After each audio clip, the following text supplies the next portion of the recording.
1929년 9월 3일 다우지수가 사상 최고치 381포인트를 찍었습니다. 내셔널시티뱅크 회장 찰스 미첼은 기자들 앞에서 이렇게 말했죠. 아무 문제 없습니다. 시장은 건강합니다. 15일 뒤 블랙 화요일 다우지수는 89%를 잃었습니다. 오늘날 기준으로 약 28조 달러, 한화로 약 3경 7천조 원이 증발했습니다.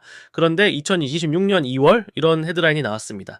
불확실성에도 불구하고 시장 사상 최고치 경신, 97년 차이, 거의 같은 문장입니다. 저는 1929년 폭락 직전에 정확히 일치했던 5가지 데이터 포인트를 추적해왔습니다. 그리고 지금 2026년 그 5가지가 전부 다시 켜지고 있습니다. 오늘 그 5가지를 모두 보여드리겠습니다. 그리고 더 중요한 것, 이게 여러분의 은퇴자산, 포트폴리오, 재정적 미래에 무엇을 의미하는지까지. 시작 전에 오늘 전체 구조를 먼저 보여드리겠습니다. 1929년과 지금 5가지 유사점. 첫 번째, 부채 폭탄. 두 번째, 부의 양극화. 세 번째, 연준 금리 함정.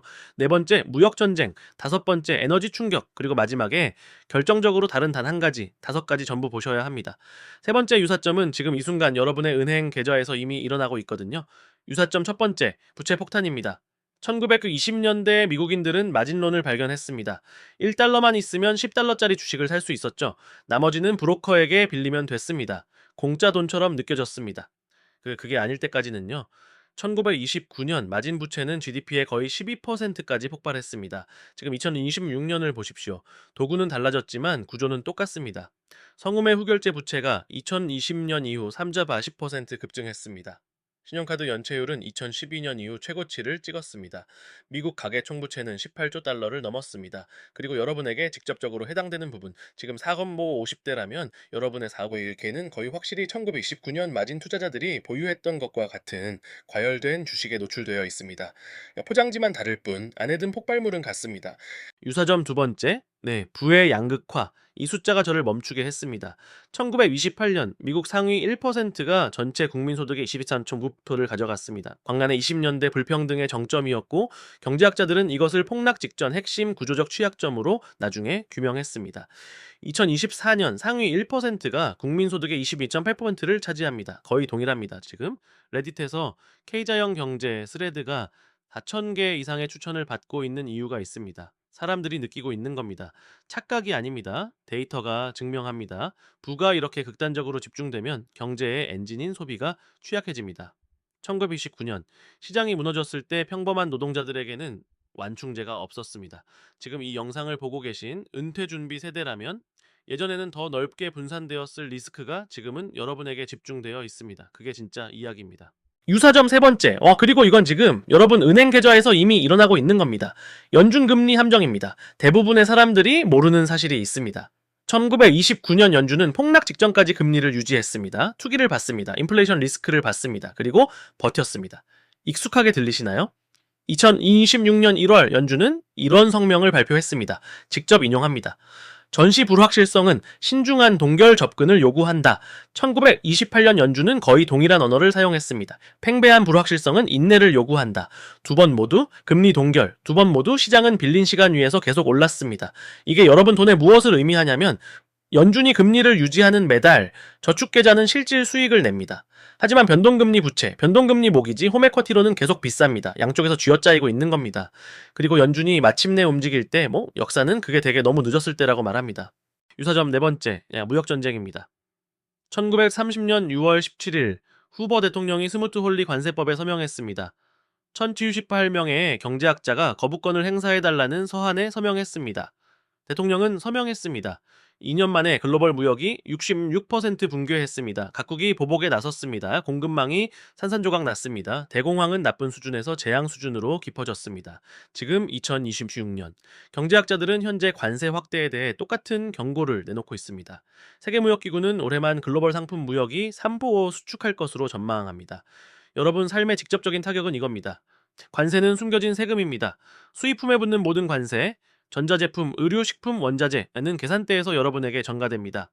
현재 관세 구조로 인해 평균 미국 가정이 연간 약 1,500달러를 더 지출하고 있습니다. 그 돈이 여러분의 은퇴 계좌로 들어가지 못하는 겁니다. 유사점 5번째, 에너지 충격입니다. 그리고 이건 지금 중동에서 일어나고 있는 일과 직결됩니다. 1920년대 유가 불안정은 조용한 가속제였습니다. 산업 생산을 교란하고 운송비를 끌어올리고 시장이 정점에 달했을 때 기업 마진을 갉아먹었습니다. 오늘날 이란의 디에고 가르시아 공급 회랑 미사일 공격이 디젤 선물 가격을 급등시켰습니다. 유나이티드 항공은 이미 배럴당 175달러 유가 시나리오에 대한 비상 계획을 공시했습니다. 그 시나리오가 현실화되면 트럭, 선박, 항공기로 이동하는 모든 제품이 더 비싸집니다. 장보기, 아마존 배송, 이번 겨울 난방비, 에너지 충격 혼자서는 폭락을 일으키지 않습니다. 하지만 가장 나쁜 순간에 기반을 균열시킵니다. 1929년에는 그 균열이 모든 것을 무너뜨리는 구멍이 됐습니다. 자, 여러분께 질문 드립니다. 이 5가지 유사점을 보면서 역사가 반복되고 있다고 생각하시나요? 아니면 이번엔 다르다고 생각하시나요?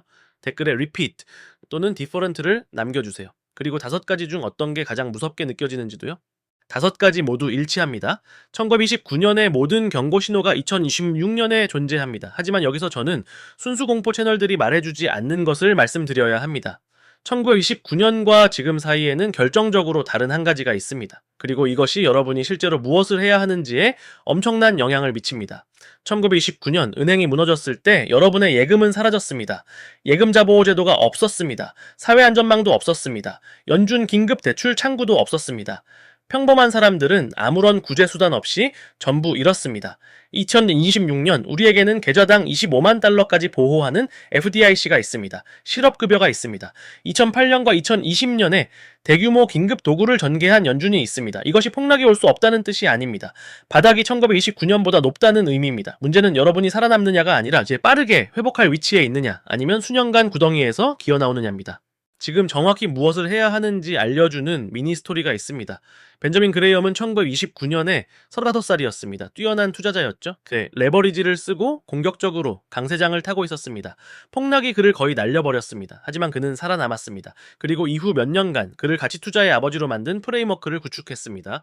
나중에 워런 버핏을 형성한 바로 그 프레임워크입니다. 살아남지 못한 사람들과 달리 그레이엄이 한 3가지가 있습니다. 첫째, 포트폴리오에서 모든 레버리지를 제거했습니다. 마진 없음, 빌린 돈 없음. 둘째, 현금 비중을 대폭 높였습니다. 다른 사람들이 강제 매도를 당하는 동안 실탄을 보유했습니다.